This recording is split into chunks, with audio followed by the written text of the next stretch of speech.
All right, so we're back in business. Bijan,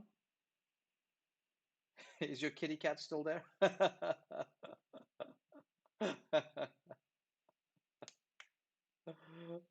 That's not your kitty cat. What? All right. Okay. While Bijan gets his, Bijan, do you have your cat?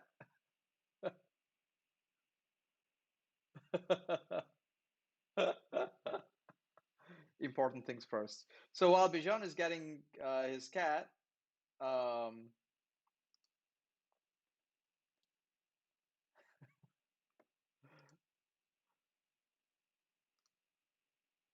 oh my gosh. Hey, kitty. What's your cat's name? Lulu. Okay, cool. All right, let Lulu go. Lulu's like, what the, who are all these people? All right. Okay. All right, let's get going. Okay. Yeah. All right, cool. I'm looking at some of the chat comments. Okay, cool. All right. I'm also a cat person, but I don't have a cat. Well, that's the way it is. Um, let's get started. So one thing a lot of you are gonna find, and this is really part of the experience, is that what works in your computer does not always work on production. Okay, so do not assume that development code works on production just because you deployed your code. So many things could go wrong. You could have the wrong environment variables. Maybe the Unix system works differently than your local machine, etc. And I'll show you a really good example of what one thing that can go wrong. All right. Um, in my computer, when I have this file called require app, which I'm using as part of my overall thing to kind of load all the files that I need and get them loaded to get them all required into my system. Okay. However, and essentially what I'm doing is I'm calling on Ruby's dir.glob command, which essentially tells me all the files that matches a certain pattern. So basically all the Ruby files within all my subfolders, okay? But here's the interesting thing. On different operating systems, we'll return the listing of files in a different order. So Mac and Unix might actually return the files in slightly different order. All right. So um, what I need to be doing is that I need to ensure that both on Unix and um, on Mac that they are being loaded correctly. And one way to do that is the following. And in fact, if I ran Rubocop on this, am I in the right place? Yeah. So let me run Rubocop and, oh, geez, Rubocop is not found. Robocop. No, let's try Rubocop. Okay. I wonder, it should pick up one. Oh, it doesn't pick up any. Well, that's so weird. Okay, I'll tell you what mistake it's potentially making is that here, once I get all these files, I need to make sure they're in the same order, no matter which operating system. So the suggested way to do it oftentimes is so this will return an array of files. Okay, so for example, if I run rake console and I just say uh, star, let me just do this. This returns an array of all my Ruby files, all right? What I want to be doing is actually sorting them before requiring them, all right? Otherwise, on different computers, depending on which order files are coming in on, they may not be loaded in the correct order, all right? Remove redundant, or did dir.glob already sorts it? I didn't know that. So this Rubocop is telling me it's redundant. There is a place where it said I need to do it though. Let me see if I can find that. Oh, nowhere. Interesting. All right. But there might be places where you're loading many files in, and if it's an array, you may have to sort it. So right now, it's my rake console is not running on Heroku, and I suspect it's because some files are not being loaded in the right order. Anyway, I'll play with that after today's lecture and try to figure that out. Okay. All right. Okay. Moving on. So there's a couple of security related things, and one is a performance related issue that I want to talk about for the rest of today's lecture. All right, and it essentially involves where and how are we storing our session information. Right now, as of last week, we were using rack session cookie, and that basically says all my session information. And remember, by session, it's that hash called session. So so um, so there's a hash called session in Rhoda, and where should it store all my session information? Right now I'm saying just store it in the cookie, all right? And the only security I've got is that I'm giving it a session secret and telling it, please use that secret key, if you will. Actually, it's more like a salt to hash the data in my session. So in my browser, when I run my application locally on my browser, I can see my cookie that looks something like this. All of this is my session information, like my account information, like my username and email, all that stuff, but base 64 encoded. Okay, it is not encrypted. It's just base 64 encoded. And then there's a signature, which is essentially something like a hash of this whole thing with my session secret used as a salt. Okay. And therefore, there's a couple of issues with this. First of all, my session data is encoded, but is not encrypted. So if someone gets a hold of my cookies, then I'm exposed. Like they can just they can in fact modify the cookies and do whatever they wanted with it. Okay, and my system would believe those cookies. So that's and the person who could access this is actually the user of the system itself. All right. The only protection we have for modification is this hash. So that's great. However, if somebody does manage to steal cookies, they may not be able to modify it, but they will be able to get personal information from it, like my username or whatever else I'm storing in the session. So storing session variables in cookies is somewhat problematic because of this, because it's not encrypted. All right, so session data is encoded, but is not encrypted. The second problem is that the session data can get really large. Remember the maximum size for a cookie we Googled it last week, was about 4 kilobytes or so. And we could easily imagine you're having a shopping website, like an e-commerce website, and they have shopping carts and things. Then the session data can get like way larger than 4 kilobytes. It could be like tens or hundreds of kilobytes or something like that. So this is the problem with cookies, all right? So two problems then. One is they're not encrypted. Second, there's a size limit. All right. So let me just go back and see if there's questions or just comments on Bijan's cat. Oh, Brandon says globbing is a POSIX standard, so in theory the order shouldn't change. Um, Interesting. I didn't know that. That's cool. That's good to know. That's good to know. All right, cool. However, I'm wondering if that's actually true or not. Because in previous years, I did have a problem in Ruby by globbing and getting a different file order. So, as long as maybe if you're just on a Linux compliant, um, maybe it's only on Linux POSIX compliant Unixes. Rally, does it only set on dev and test? I don't understand your question. Could you ask, you can unmute yourself and ask the question?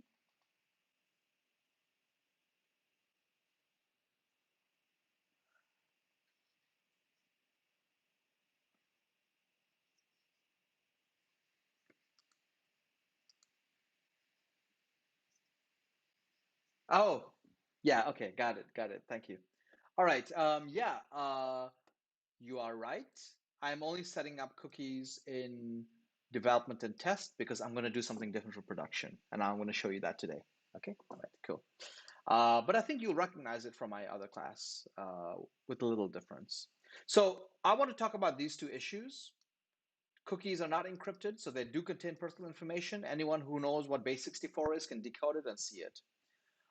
Session data and the cookies can get too large. So let's try to solve these two problems one by one. First, encryption.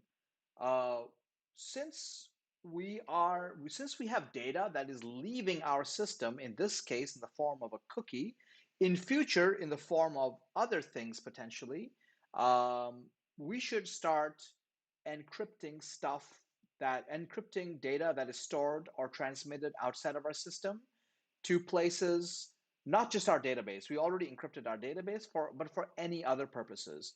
Today, one purpose will be cookies or session data. In future, there will likely be other things that we also want to encrypt, I promise you. So pretty soon here, we need a solution to encrypt data leaving our system, either to be stored somewhere or just to be transmitted somewhere. All right. And so for that purpose, I'm going to start very generically by creating a secure messaging library. This is a library. It's within my app lib folder, and it's called secure message. All right. And it will become a generic library that I will use the rest of the semester to encrypt any data that is leaving my system. Okay. The exception will be the database because we already have a secure DB library that takes care of that on the API side. But the web application is not connected directly to the database, so it doesn't have access to so it's not doing that. But the web application is going to be sending out, transmitting data here and there to other services. So I need to do encryption for multiple reasons. So I'm going to make a general purpose secure messaging library. All right.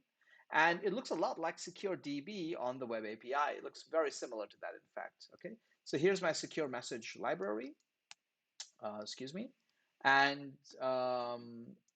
so a few things. One is that it needs to be set up with a message key. We'll talk about where that setup is coming from. In fact, I'll tell you right now. In our secrets.yaml, we're basically going to have a message key. Okay, just like in our web API, we had a DB key. Exactly the same idea. We're going to have a message key for our web application this time. Okay, not the web API. And it's going to be a base64 encoded key. So to get the key, we would get the message key as an environment variable, and we would base64 decode it. All right. And to encrypt messages, we simply use RBNSEL simple box. To decode it, we simply use RBNSEL simple box. All right. So we're going to be creating a symmetric key system to encrypt and decrypt messages leaving and coming back to our system. All right. Okay. Let me just see if there's any quick questions here. All right. Okay. Okay. Serialize all messages as JSON. Okay. And what you'll see is that before we encrypt it, whatever message it is that you're trying to encrypt, I'm first converting it to JSON. And then when I decrypt it, I parse it back from JSON. So secure message is just using JSON by default. Okay. Any data you give me, I JSONify it, and then I undo it at the same time. Right. Cool. All right. So let's take a look at how we're going to use it. Today, we're going to use it as part of our secure session class. So I made another library called secure session, and it's going to use secure message to encrypt and decrypt our session information. All right. And secure session looks like this. So a couple of things. It has a set function and a get function. So if you want to create a new session variable, you use set, you give it the key and the value. A key here does not mean encryption key. It means the session key. It means like the data that you're storing, it's a key value form. So what is the lookup key and and that'll get you the value.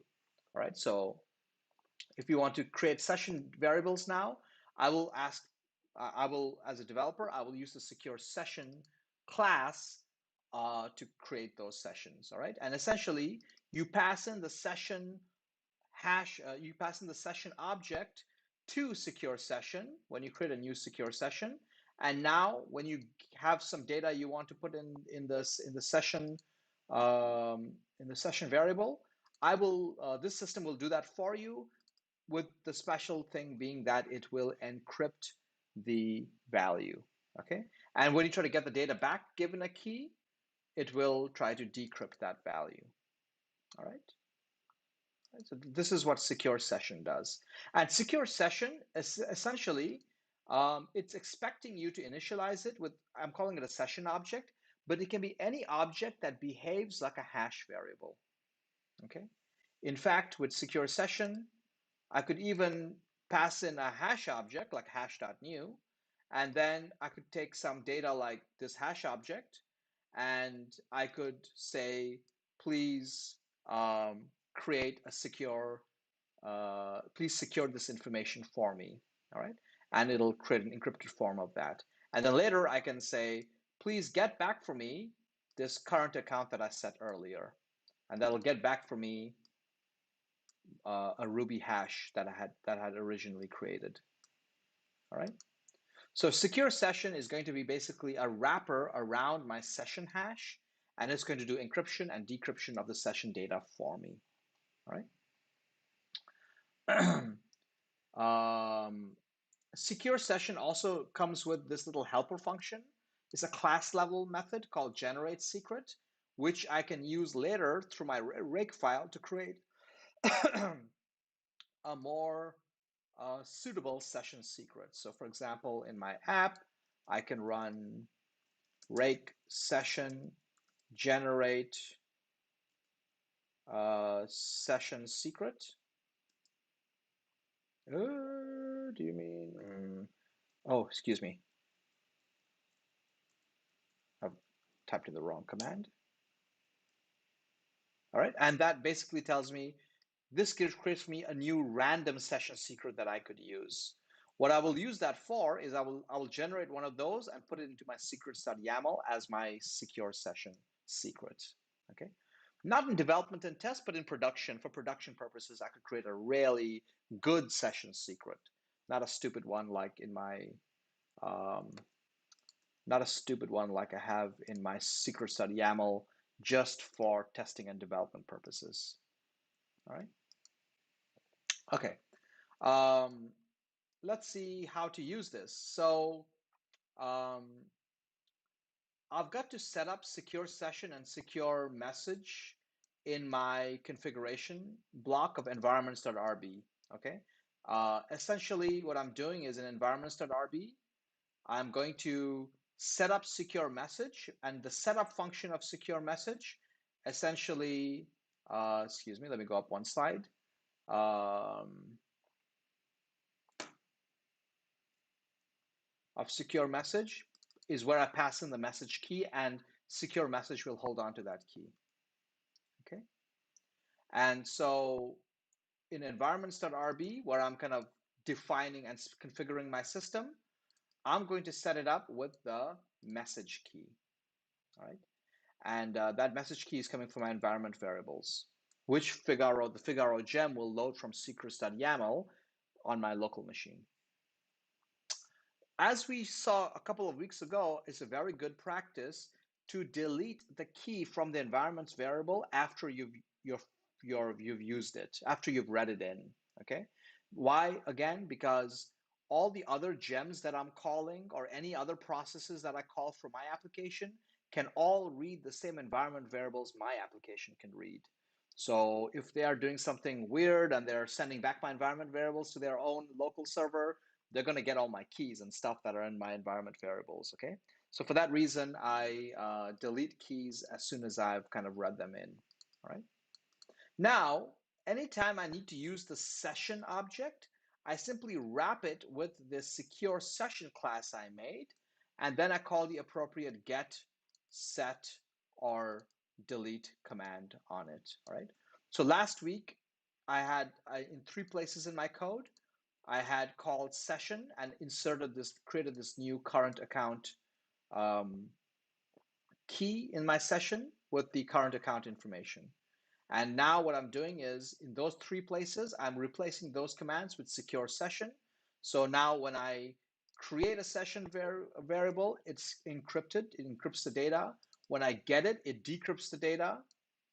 And when I'm logging out, it also deletes it appropriately from the session information. Okay. So I have done for session variables something very, very similar to what I did for secure DB for my database in my API. But this time I'm in my web application, I'm doing it for session variables going, for example, through cookies. It'll all be encrypted and signed. Remember, we're using Simplebox. So Simplebox creates a signed and it's called authenticated encryption. So it encrypts and digitally signs this information. All right. So now if somebody gets my cookies, well, the user on their browser, they cannot open up the cookie and see what's inside because it'll be encrypted. All right. When it comes back to my web application, that's where I will be decrypting it again. Any questions on this? But this is roughly the same idea as secure DB, but I'm just doing it for secure session variables. Yeah, there's a question. Please go ahead, unmute yourself, and please ask. Or maybe I'll read the chat window if you don't want to talk. Why do we need to do the crypto ourselves? Won't HTTPS do it automatically for us? Oh, great question. All right, there's a couple of questions. So let me address the first thing. Why do we need to do the crypto ourselves? Doesn't HTTPS already encrypt stuff for us? Absolutely, it does. When the cookie goes from our web application to the web browser, okay, from our application to the web browser, it is encrypted. But when the web browser gets it, it decrypts it and it stores it in its local cookie storage as plain text. So it's not encrypted on the browser. All right, so that's the problem. And that means anybody can create an account with my system, get my cookies, open up the cookies, base64 decode it to read the cookies and go, oh, this guy is storing emails and usernames in the cookies. And they can start thinking about how they could use that in interesting ways. Okay. So I don't want them to be able to even read the cookies I'm sending to them, even though it's their cookies. I don't want them to be able to read it. So for that reason, I'm encrypting it before I send it. So when they store it on the browser, it's the value itself is encrypted. All right, so they can't read that. I hope that answers the question. Okay, there's three questions altogether. So whoever asked this question, feel free to post another question if I didn't answer it. Okay. All right, Stephen, you're asking me, hi, Soumya, I'm a bit confused of session and message. Thank you. All right. So when I say session, I'm talking about the hash that Rhoda gives me where I'm allowed to enter all my session information. And last week, I told Rhoda, please take this hash and where did I put it? And I told it, please store it in the cookie that you're sending back to the user. All right. So that session data is information that I want to store. I could store it in multiple ways, and I'll talk about those multiple ways today. But one way was to store it in cookies. So I told Rhoda, please set up a session hash for me where I can put stuff into the hash. And with each HTTP response, you will put it into the cookie and send it back to the user. So that's session. Okay. So why do I have a secure session and a secure message? What's the difference? Well, all I'm really doing is I'm splitting the responsibility of handling the session object and encrypting the data into two separate libraries. Okay, my secure session library, its focus, if you look at all this code, it doesn't really have much cryptographic. It has no cryptographic code in it. I'm not calling RBNACL, but it has all the logic of how to handle the session object, right? It's a key value object, how to put stuff in it, how to get stuff out of it, how to delete stuff in it. Okay. But when it needs to do the encryption, it calls my secure message library. My secure message library is a generic library. It doesn't know anything about sessions.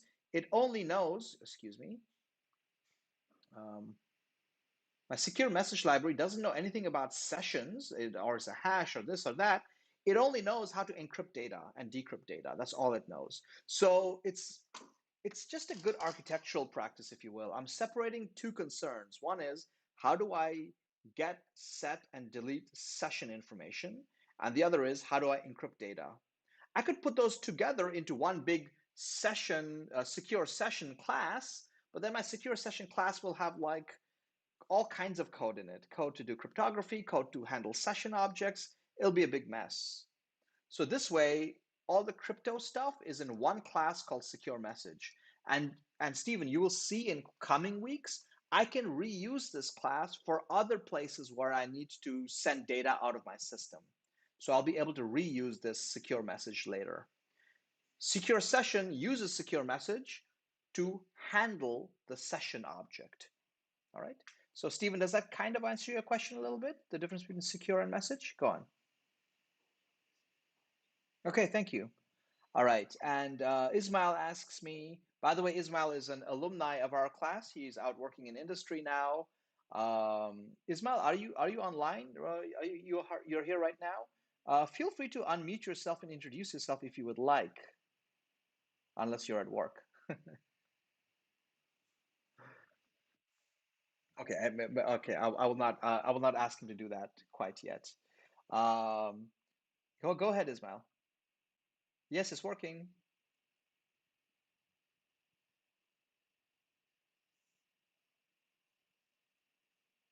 Well, okay. Which country are you in?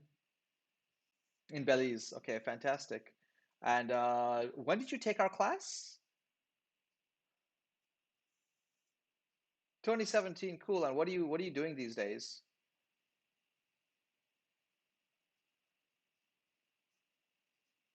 Oh, awesome. Cool. So we're talking to Belize's education IT officer. So that's excellent. Thank you, Ismail. Okay, you can mute yourself, and I will try to answer your question. Okay. Oh, no, Ismail, I had one more question for you. What are you working on now, if you can tell us, that is security related?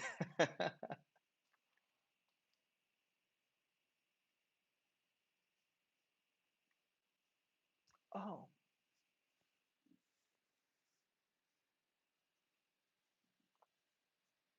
okay, awesome. Thank you so much. Okay, now you can mute yourself. Thank you so much. Yeah, that's exactly like the MOST in Taiwan has, or the MOE has. They both have grant systems. So yeah, that's exactly what you're working on. Awesome, great, thank you. Um, cool. Hopefully it'll be a little bit more snazzy than what we have here. It's okay.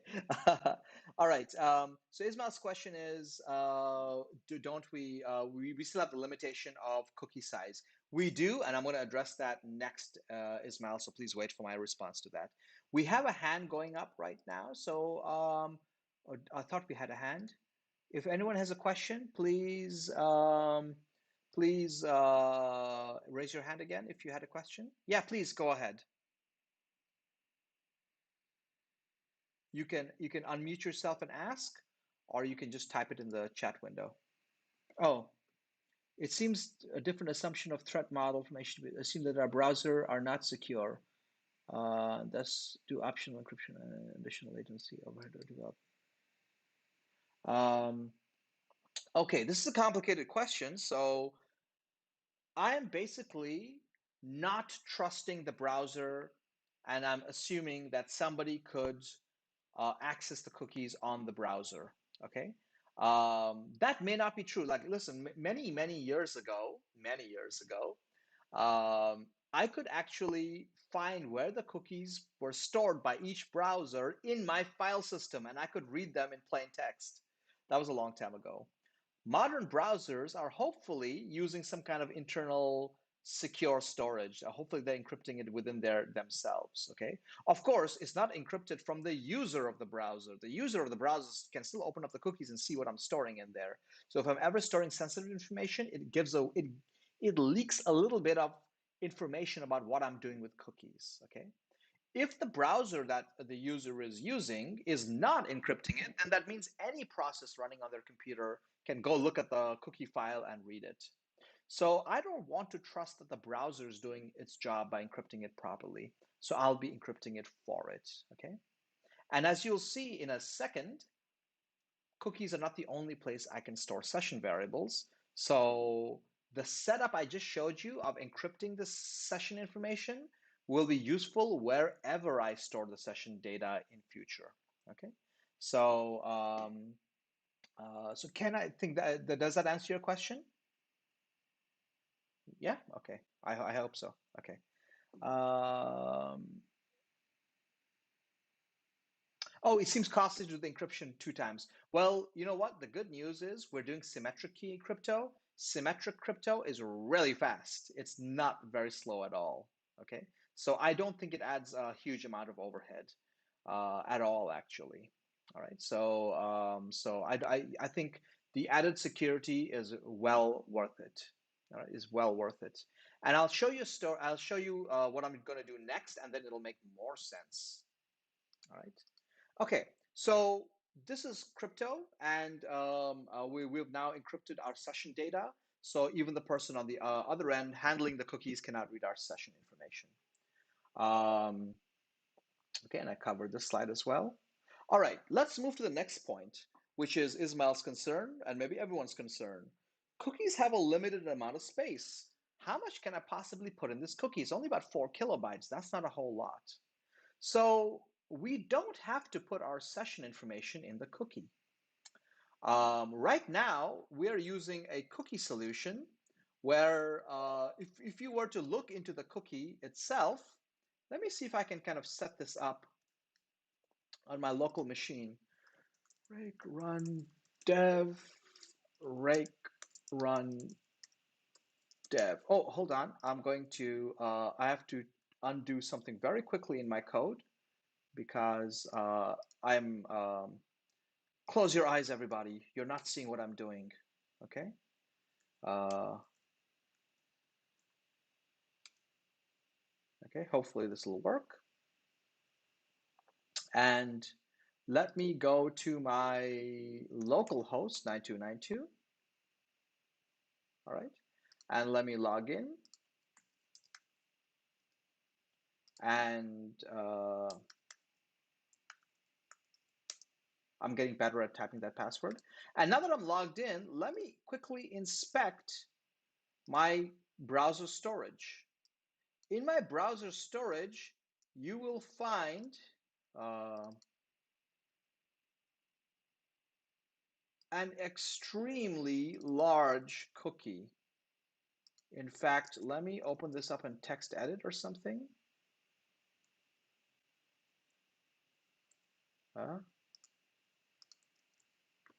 This is the cookie. This is a large cookie that's stored, right? So this is the account information. It's been encrypted, so it actually takes a little bit more space. And this is a signature. Okay. By the way, this encrypted information, since I'm using Simplebox, already includes a signature because I'm using Simplebox and that does authenticated encryption we talked about before. Okay. So it is kind of big and fat. All right. So we call these, well, I call them fat cookies because they contain two things.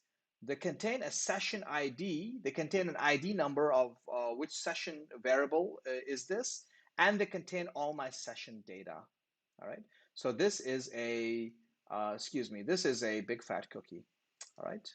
All right. Now, there's a couple of other options of how to store session data. The second option, which I'm going to do right now for you, is not to store it in a cookie. So I'm going to just comment that out, but rather tell the server, please store the cookie in your own local memory pool. Store the session information in your own local memory pool. Okay, let me save that. I don't know what's going on here. And let's see what's going on. So what essentially is happening now is I'm telling my web application the session variable, the session hash don't put it in the cookie. Instead, keep it in your own local memory. All right, keep it in your own local memory in a hash variable on my server. All right, and every time a user comes, how do I know which session variable to pull out for them? Here's the trick. The cookie will now just hold a session ID that identifies this browser. Okay, and each time the browser comes back, I'm just going to ask for it to return the cookie and look at the session ID, and I will use the session ID to look up the correct session object in my session pool.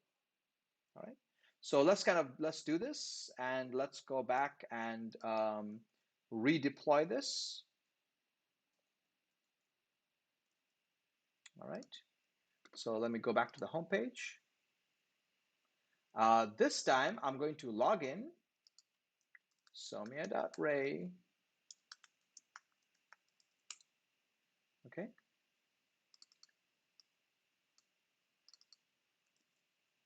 And let's go to my text edit. This time, so this was rack session cookie. This was when I was storing my session variable in my cookie app, in my cookies. This is all that's in my cookies when I use this rack session pool strategy. So what you're seeing here is simply the ID number of the session data. The session data is not in the cookie. All right. This is all that's in the cookie.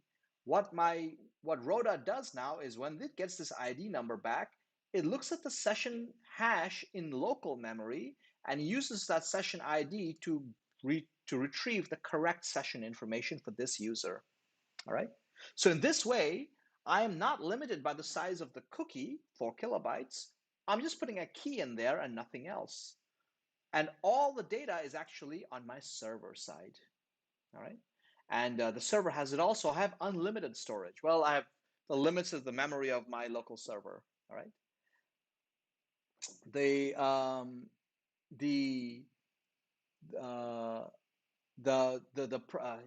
okay. Thank you everyone for answering each other's questions here. So there's a couple of advantages of putting everything on my server side. One is nobody can read it except for me, so I don't even have to encrypt it if I don't want to. That's not a good practice, but that's just one thought. And of course, I have unlimited storage.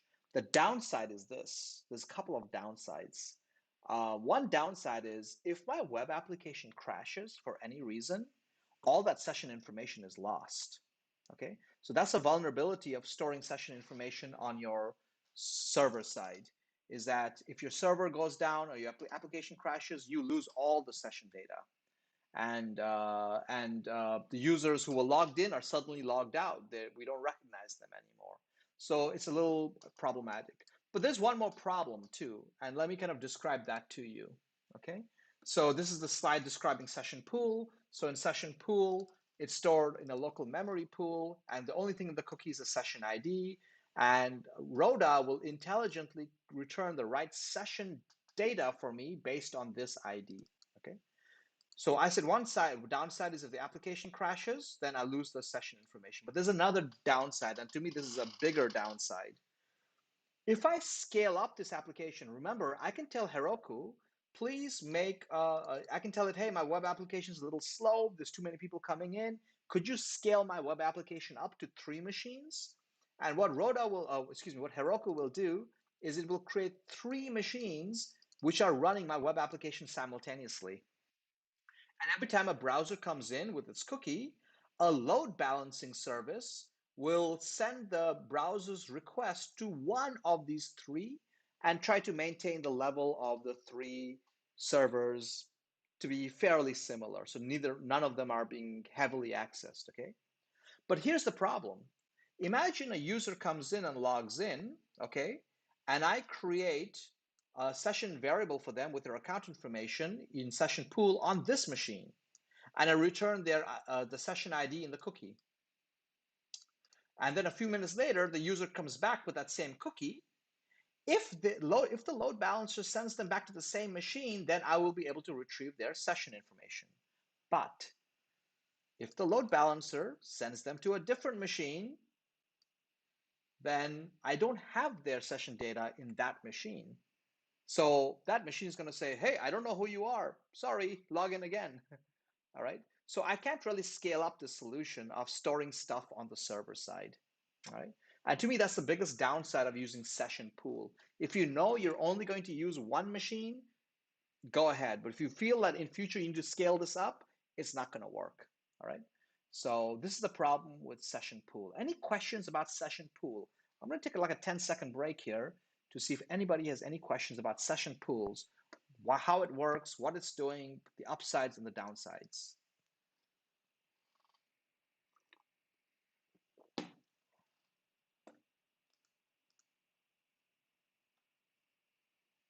All right.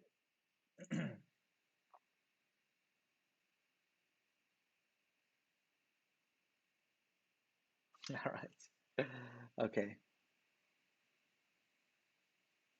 So Yenu, you asked a question earlier of should we move some part of SecureDB in? SecureDB is actually, yeah, as Ismail has mentioned, SecureDB is actually on the API, and Secure Message and Secure Session is on the web application. So they're on two completely different repos, okay? And actually, if you look at the code for SecureDB and Secure Message, they're very similar. All right. Okay.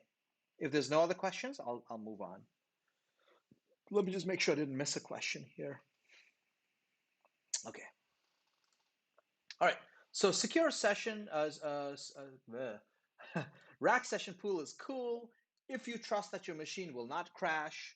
It's cool if you assume you will not be scaling it up. All right. However, you may need to update your system from time to time. You may need to reboot it, and all those things will destroy the session pool, okay? The pool strategy. So I'm going to show you the third strategy, which those of you, again, who took my SOA class last semester will recognize, which is we don't store the session in a cookie. We do not store the session on our web application server either. What we do instead is we store the session information in a dedicated database for session data, all right? And since sessions are key value, like it's like a hash. You give it a key, you look up a value, right? We will not use a relational database. We will use what is called a key value database. It's a database that is specifically meant to act like a hash object, where you give it a key and tell it to store a value for that key, and you can look up that value again with the same key. All right. So we're going to use something that behaves very similarly to a hash variable, but it's going to be actually a server that holds a database and responds to key value requests, okay? In particular, we're going to, this semester, use a data store. I guess it's not called a database, it's a data storage service called Redis, all right? Redis is it is a database, but it's a key value database. It behaves just like Ruby's hash. You can get and store values with an associated key, all right? Just to be clear, when I say key, I don't mean encryption key, I mean a lookup key, all right? Oh, excuse me. And what we're basically going to do is we're going to ask Heroku, hey, I need one more machine from you. I need another machine running the Redis database. So this is going to be yet another machine in our architecture, all right? And what will happen this time is all our session data will be, even if we scale up our web application to 2, 3, or multiple machines, when they need to find session data, they will all look at this common database, okay? And since this machine is only running the Redis database, it's going to be a lot more stable than a web application. So it should be up for quite some time. Redis is a very fast database because by and large, it tries to store all the data in memory. It does not store it on disk unless it has to. Like if the server is going down, then it'll store it on disk, but otherwise it tries to store it in memory. So when you make requests, it can just reply really quickly, all right? So it's an in-memory database, kind of like SQLite in a way, but it's a key value database, not a relational database, okay? Redis is also an open source project, so that's awesome. Right? Any questions about why we're going to use Redis? Is the motivation of this kind of clear to everybody? You can just nod your head if it's clear to you. Yes, is it clear to you? All right. Okay. All right. So that's what we're going to do. Well, how are we going to get another machine on Amazon for Redis? Well, once again, Heroku will help us out. All you've got to do is go to Heroku, and where am I? This is my web application, which is the one that's handling sessions. My API doesn't handle sessions because the API never talks to users. Okay, so it doesn't care about sessions. All the more reason not to even call them users on the API side. They're just accounts and account holders. So my web application is the one handling sessions. So I go to my web application, I go to resources, and I say, Heroku, I need one more resource from you. Let's go find some add-ins. And I need you to add for me another machine, which is a Redis server. So under data stores, you will find a lot of Redis machines. Or alternatively, I could go back. I could go back here and I could quickly look up Redis. And you'll see Heroku has a whole bunch of Redis providers. This is a service offered by Heroku called Heroku Redis. So this is where Heroku provisions a machine.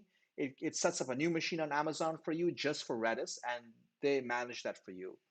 There's other companies like Redis Enterprise, Redis Green, Redis Monitor, Redis to Go. They're all other companies who do roughly the same thing. They also create a AW Amazon machine for you and set up Redis for you. The difference is they all have different pricing and they all have different features, okay?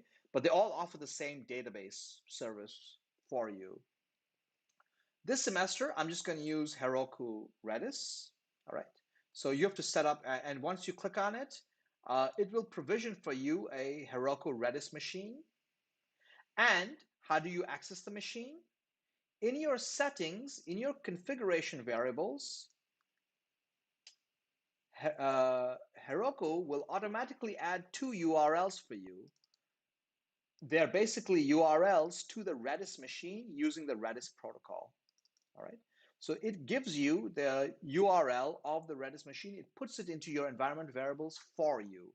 Just like on the API side, Heroku created the database URL for you automatically. Here, Heroku will create the Redis URL for you automatically. All right. Now note, Heroku creates two Redis URLs. One is using the Redis protocol, and the other is using the Redis S protocol. Anybody want to guess what Redis S is all about?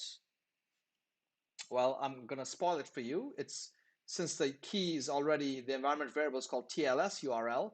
This is the same server as this, but this is using a secure Redis protocol. It's like HTTPS but Redis S. Okay. Now, unfortunately, for a couple of technical reasons, I cannot get this TLS URL to work, and I'm in contact with some folks to kind of get that working. So for now, bear with me. We're going to use the unsecure protocol, the regular protocol, Redis URL, okay? But as soon as I figure out how to get this working, we will switch to that. Right now, the reason I cannot get it working because it needs certificates on both sides, and I'm trying to figure out how to get Heroku to configure those certificates correctly. I'll hopefully get back to you within a week or two about that if I can, okay? But for now, let's use the regular Redis protocol, which is an unsecured protocol, like HTTP is an unsecured protocol, okay? Um, why hadn't I fixed this problem before today? Because Redis came out with a new version of itself, like just this year. And this TLS protocol, I think, is a new feature of it. So we're all struggling to catch up and get it working. All right, so please bear with me. We're going to use Redis, the regular Redis URL in your environment variables, though. All right. So Redis URL will be created for you automatically in your environment variables on Heroku. Once again, Heroku is not going to charge us for this. It's going to be free because let's go to the different Redis options.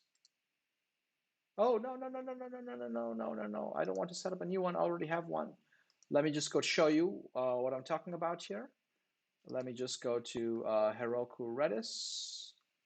Apache Kafka on Heroku. Awesome. I got to play with that. Um, where's Heroku Redis? Where's Heroku Redis?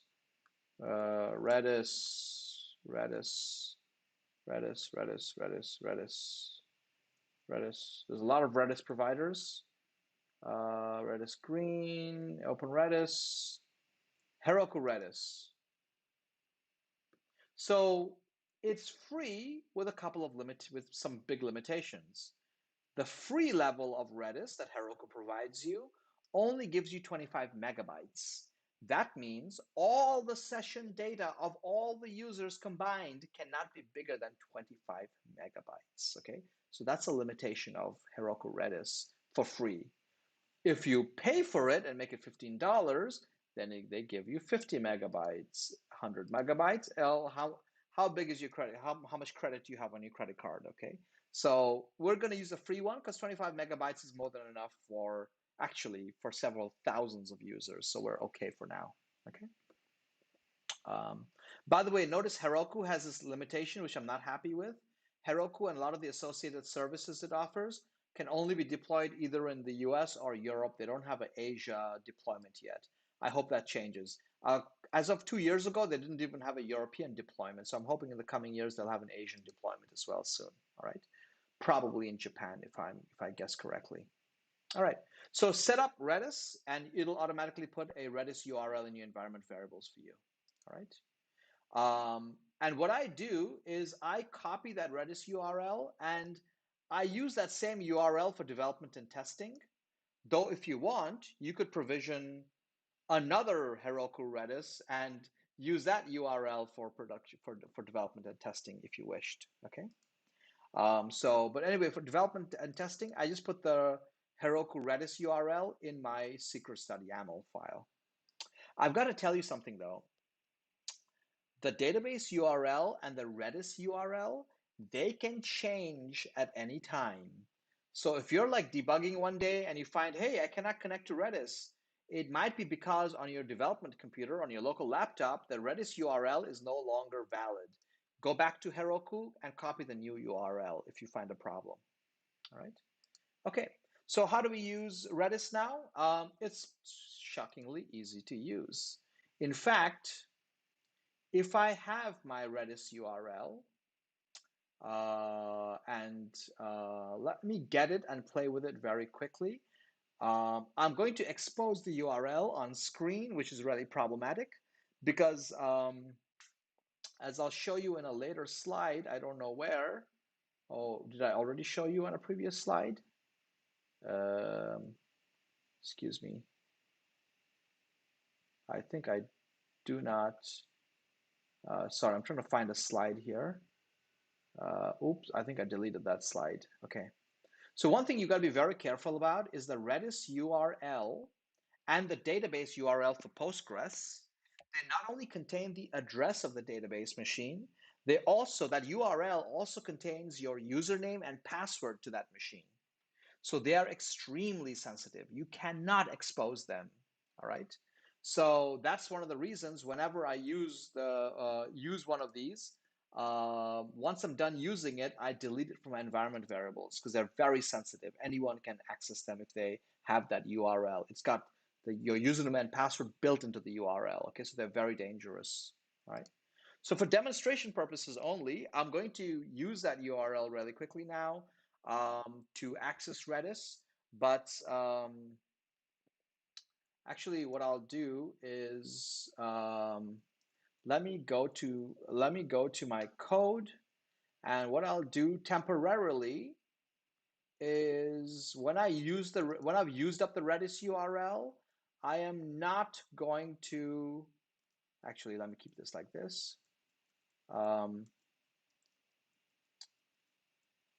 I'm going to actually oops, excuse me. I'm in the wrong place. Let me go to development and test. Oh, in development and test, I'm not deleting it, so that should be good to go. Okay. So in development and test, I'm not deleting it. Okay, so let me just rake console here. And in my console, I'm going to, I should be able to access the Redis URL. And I feel terrible exposing this URL because it's got a username and password in it. All right. So what I'm going to do is I can use the Redis gem to directly access this Redis server. And the way it works is I can say Redis dot set, and I can give it a key and a value. So for example, let's make the key Somya, and the value will be, let's make it a JSON string like user Somya array not password email somya@gmail. Okay. Dot to JSON.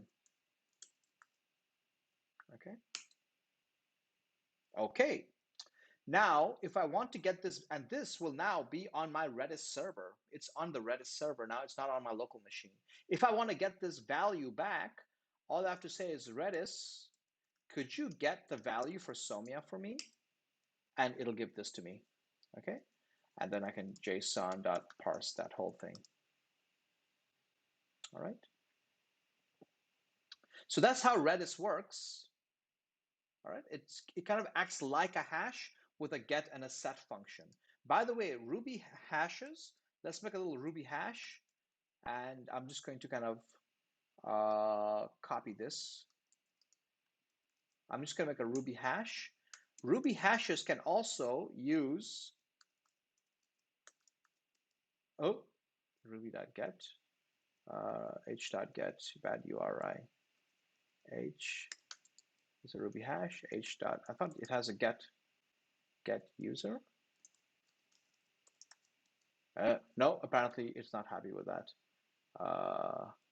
Get user.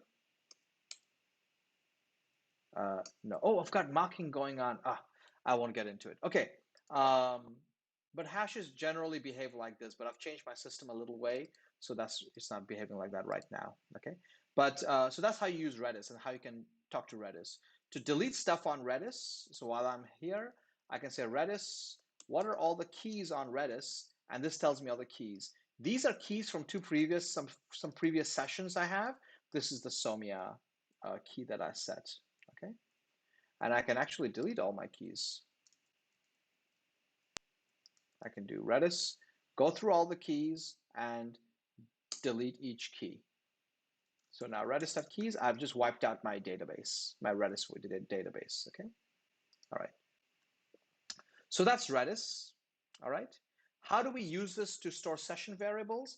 Luckily, you don't have to do it by hand. There's a gem that does it for you. There's a gem called Redis rack. And you've got environments.rb, you just got to require it. Okay. And let me jump to my code to show you what it looks like in my code. All right.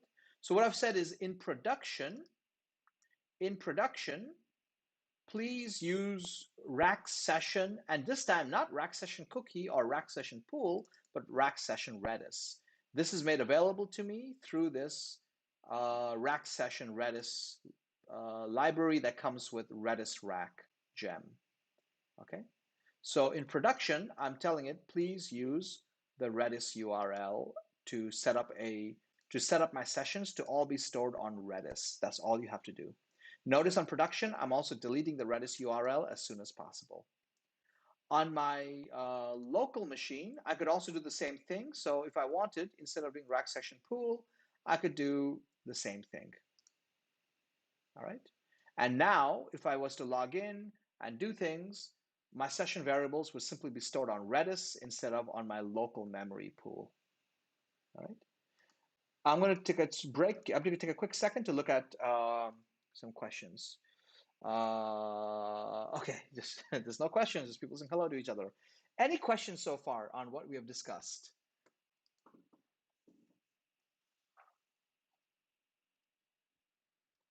So all I've got to do is add these lines to my environments.rb, and I'm switching from using not storing the sessions in cookies or the memory pool, but storing it on Redis, and I'm done.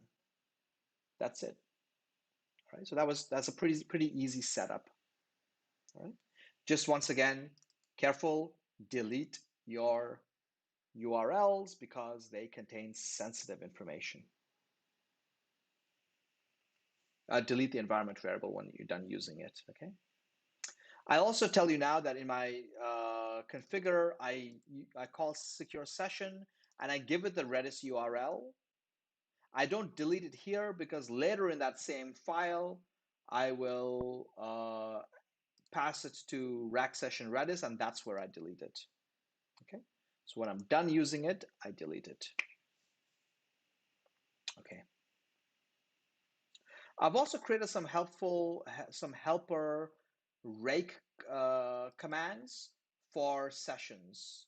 So if I kind of go here and I say rake-t, it should give me all my, so for rakes, for sessions, I've got a session wipe rake task, which basically goes through Redis like I did before and just wipes out all the keys, okay? So I can delete that database if I ever want to. Nothing bad happens. It logs everybody out when I do that, if I do that. All right, great. No questions so far? Great.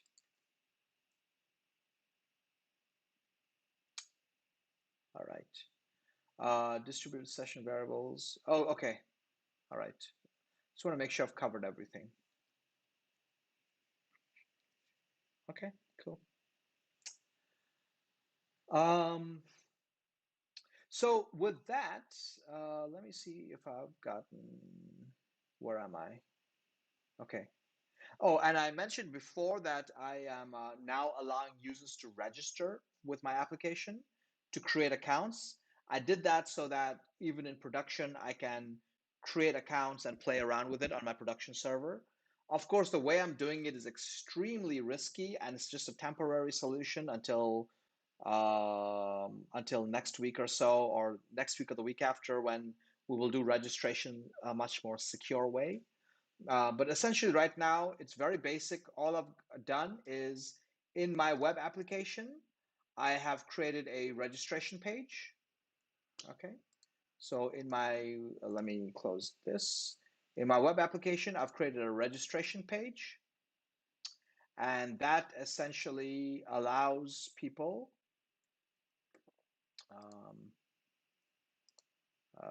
where am I? Credence. Okay. I should be logged out now. It's going to take a while to load because both my API and my application are sleeping. Once they come back to life, here they are. The registration page looks like this. Okay, people enter a username, email, and password.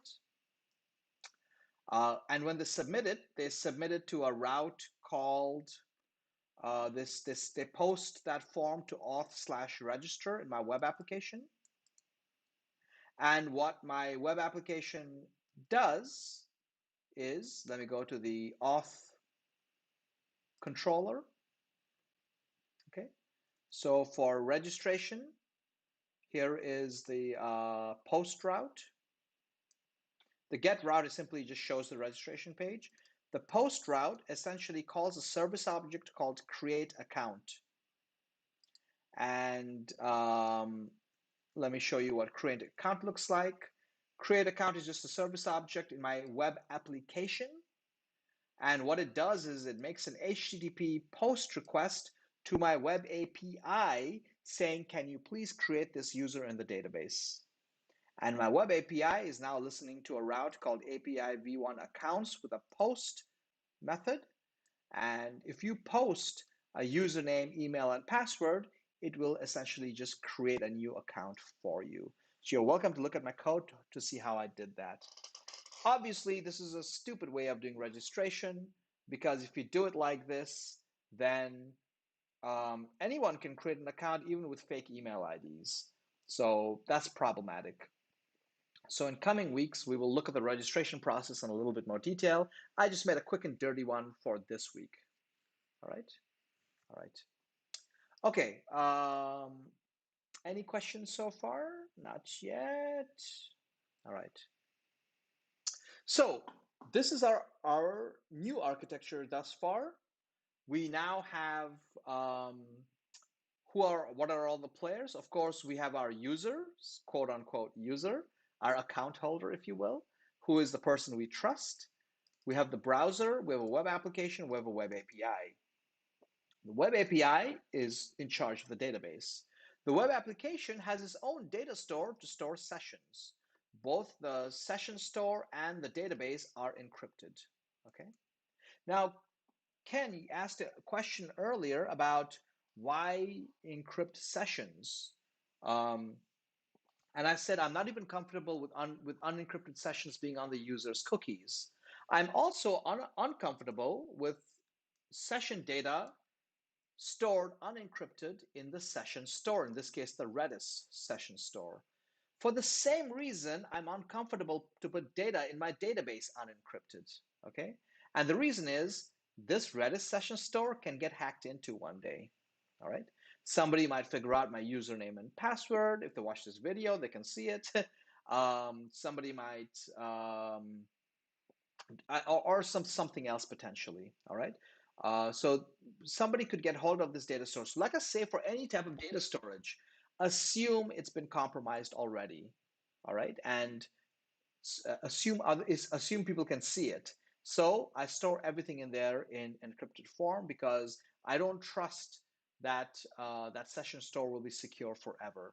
Potentially, somebody could hack in and get access to it, or somehow Heroku's servers could get compromised. I don't know what could happen. So I'm not taking any chances. The session store is secured. And in fact, wherever I put the session variables, in the cookie, in the memory pool, local memory pool of the web application, or on Redis, it's going to be encrypted everywhere. All right. So I think this is a great advantage for me. There is an overhead to encrypting and decrypting stuff, but as we saw, we kind of benchmarked this earlier, and symmetric key crypto is really fast. So you shouldn't worry about that. The network latency, the network connection between all these machines is what you've got to worry about when it comes to performance. Okay. All right. Now, no one has asked me yet because you are so nice to me. No one has said, oh, by the way, we have one more set of machines. Don't forget that the Bootstrap scripts, styles, and fonts are all stored in a content distribution network. In my case, it's on, I think my styles are coming from Boots Watch. My fonts and JavaScript for my Bootstrap is coming from JS something, JS Deliver. So it's come from two different content distribution networks, okay?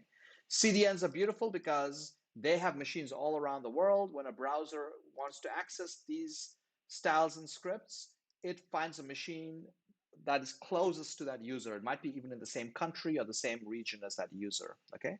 Now, what some of you might be worried about now is that the web application, the API, Redis, and Postgres are all running on separate machines. They all need to access each other over the network. Doesn't this make things very slow? The short answer is yes, it does make things slow. Distributed systems can get very slow. However, I have ensured that they're all provisioned in the same Amazon data warehouse. So Heroku, since I'm provisioning these all through Heroku and associated providers, these are all in the same data warehouse in North Virginia in the United States. All right, in Amazon region, US East 1. So they're actually all pretty much in the same building, more or less, okay? Which means that they don't have to like crawl all around the internet to find each other. They're they're effectively, not really, but effectively on a local area network. So they can find each other extremely quickly. So the communication speed so the communication speed um, where am I? Between these four machines between these four machines is extremely fast. All right. Yay. Okay, cool. All right. So the communication between these machines is actually extremely as fast as we can have for network connections. All right. But not zero. But not zero. All right. So you will find that your web application, when it's deployed in Heroku, runs a little bit slower than when you locally deploy your API and web application, because then it's on the same machine on your desktop, all right? So we do pay a little bit of a price, but that's the price to pay for distributed systems, all right? Um, in my SOA class, but maybe not this year, I talk about caching strategies to try to speed some of these things up. I'm not going to talk about that in this class, all right? So welcome back to my next semester's class, if you haven't taken it, to talk about caching strategies in distributed architectures, all right? Any questions so far? I see some conversation. Let's see if it's questions. Okay, so people are on powerful machines. All right, cool. That's the architecture so far. I've got 10 minutes left, so I'm going to do a couple of bonus things. Since you're such good customers and you're sticking around, I'll give you a bonus that you have not paid for, okay? Unpaid for bonus. All right, couple of things.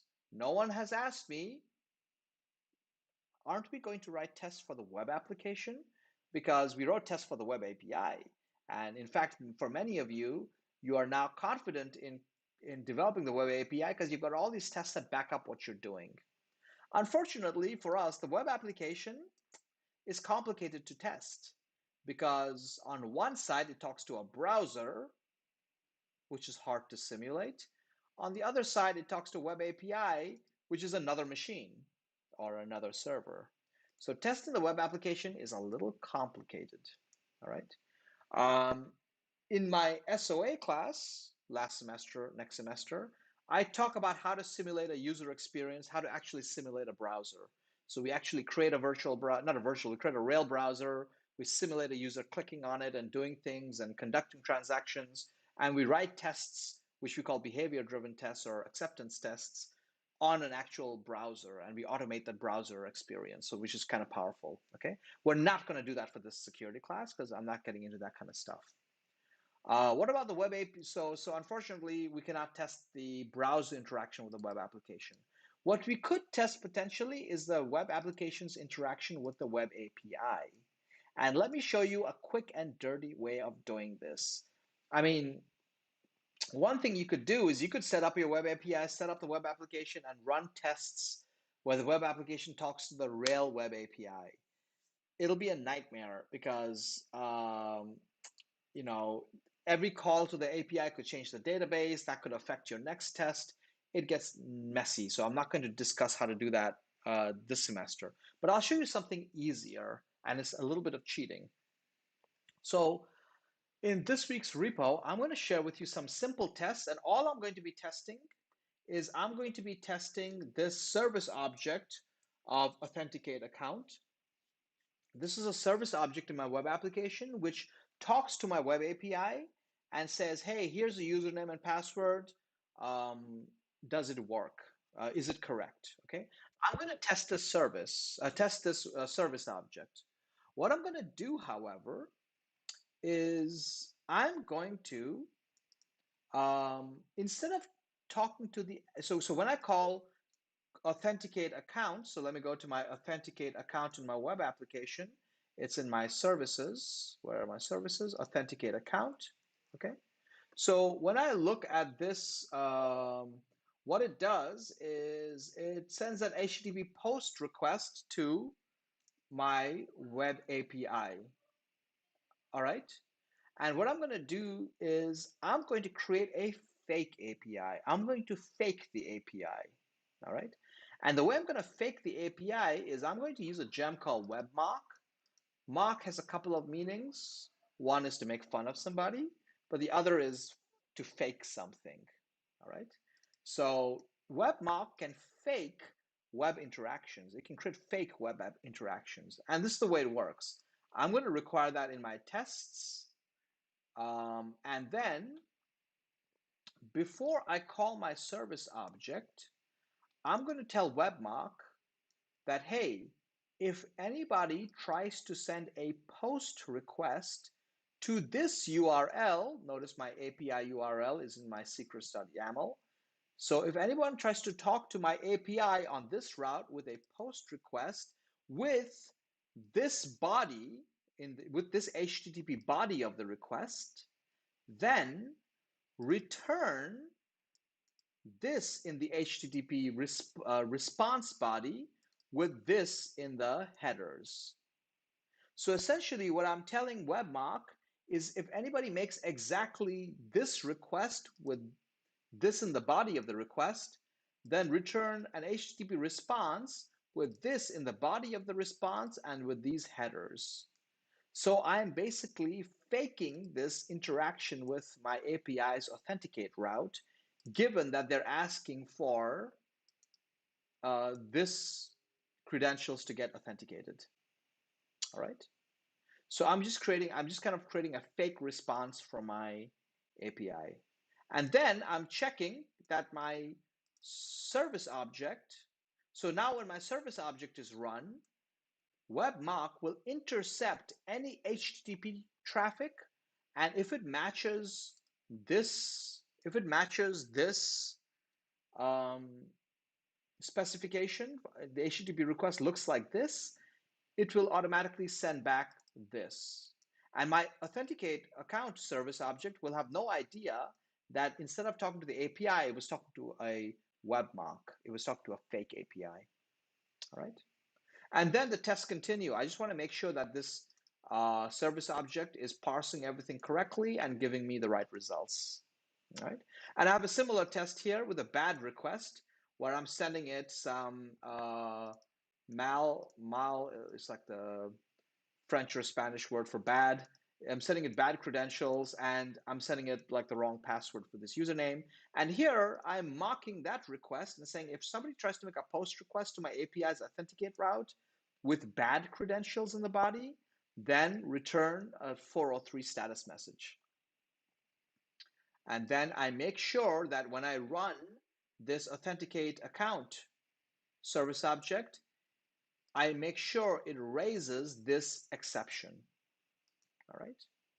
My code has changed a little bit. Please get this. If you're looking at this code, please look at the code in my repo when I publish it online on Canvas. Okay. So essentially, long story short, I'm creating a fake API to run tests. And all I'm testing are my service objects. I am not testing the browser interaction with the web application because that's a lot more work and it's complicated. And I'll share that in my SOA class. I don't want to do everything in every semester. All right. So that was one bonus thing. Any questions? Not so far. The last bonus thing, and this is a very pleasant thing, is on Heroku, I showed you a few nice, some interesting, where is it? I showed you some interesting, where's Heroku? Excuse me. I showed you some interesting plugins. Take a look at all the other plugins that are on Heroku. So a lot of these plugins are services provided by other companies. They have just collaborated, they've cooperated with Heroku to make it easy to integrate them into your service, okay? I've showed you just a couple of add-ons for provisioning a database machine on Amazon and a Redis key value store, which is another kind of database, okay? There's other types of databases if you ever want to play with them, but there's all kinds of other services. In particular, there's some interesting monitoring services. These services just keep an eye on what's going on with your app, like how much bandwidth is it using, how much usage is it using, is it causing any errors, and they create like regular reports on what's going on with your server. If you're interested in playing with these monitoring plugins, popular ones include New Relic and Scout. I'm sure the others are also good. I just don't know them so well. So these basically do monitoring, and they kind of keep an eye and help you monitor the performance of your web application. So you're welcome to play with them. Go read the documentation, whatever you will. They'll be very easy to set up. You just click on it, say set it up, and it's all done for you. Where am I right now? Okay, so and another one is so let's look at logging. Logging is another one. So right now I'm logging all my stuff and it's on Heroku, and I can run Heroku logs to see all my logs. There's also services which will transfer your logs in real time to another service. Papertrail is a great logging service. It basically keeps tracks of all your logs, and you can search your logs using keywords. You can create triggers. So if there's a certain type of event in your log file, Papertrail will notify you, et cetera, et cetera. Okay, so these are really good, really cool services which keep a copy of all your logs and give you access to search through all of them, create smart filters, create triggers for particular events in your log file, etc. All right. So I think these are just all amazing services. So I really suggest that you kind of try out some of these if you're interested. All right.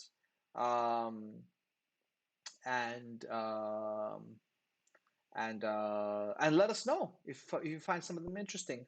I may play around with one or two more of these later in the semester.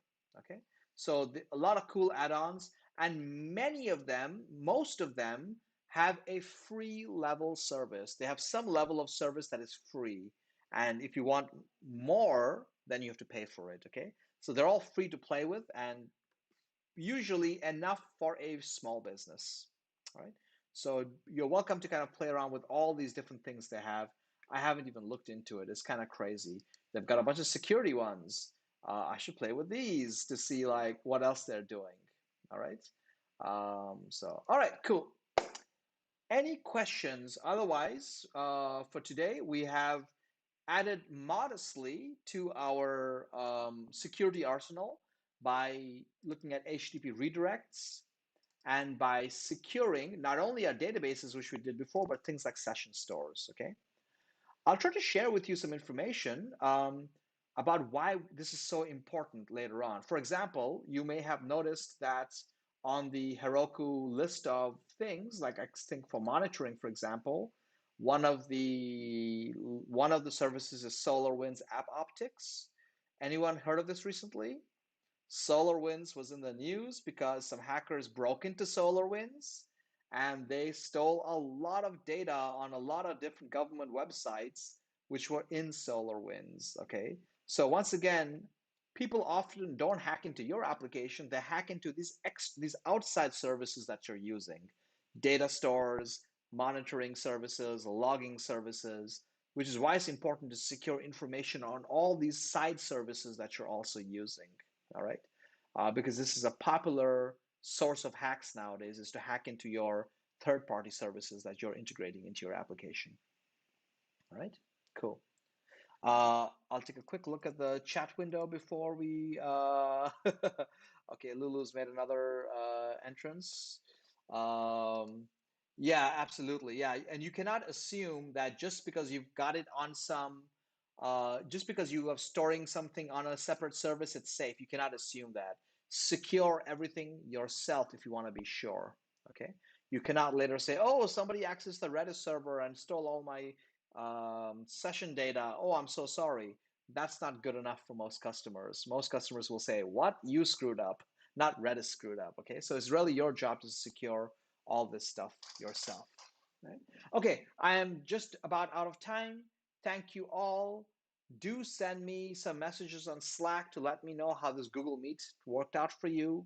If you had a lot of problems with the audio quality or the video quality or both, if it kicked you out for any reason, do let us know, okay? I think this is a small enough class that we shouldn't have huge problems. I do know with my larger class, where I have about 100 students, we do have a lot of problems, okay? Okay, that's enough for now. Thank you all very much, and take care of yourselves. Uh, Feel free to exit Google Meet whenever you're ready, and I'm going to stop the streaming for today.